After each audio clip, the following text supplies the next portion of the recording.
Tous les hommes qui voulaient l'épouser se retrouvaient mystérieusement morts. Mettez en commentaire l'heure à laquelle vous voyez ce post. Au cœur d'un paisible village sénégalais vivait Diama, une jeune femme d'une beauté envoûtante. Les hommes du village en étaient obsédés, prêts à tout pour gagner son cœur, tandis que les femmes, jalouses, murmuraient dans l'ombre. Mais sa beauté cachait un très lourd secret. Elle vivait seule avec son père, Ousmane, depuis la mort tragique de sa mère. Ce drame les avait rapprochés, mais leur relation était particulière. Ousmane était extrêmement protecteur, presque étouffant. Un jour, Amadou, un cultivateur amoureux de Diama depuis l'enfance, se décida à franchir le pas. Il se présenta chez elle avec une calebasse de lait frais, symbole de ses intentions de mariage.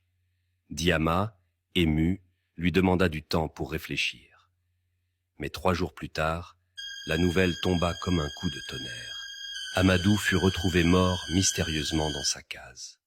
Le choc fut immense, et Diama, rongée par la douleur, s'enferma dans le silence. Avec le temps, elle finit par retrouver un peu de sérénité et fit même la rencontre de Mustapha, un riche marchand venu d'un village voisin. Séduit par la simplicité de Diama, il lui offrit des bijoux somptueux et déclara vouloir l'épouser. Mais 1 semaine plus tard, Mustapha fut retrouvé mort dans des circonstances tout aussi mystérieuses.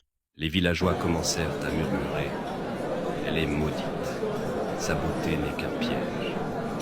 Même ceux qui l'admiraient se tenaient désormais à distance. Brisé par le poids de ces tragédies, Diama chercha des réponses auprès de Yaya, la voyante respectée du village.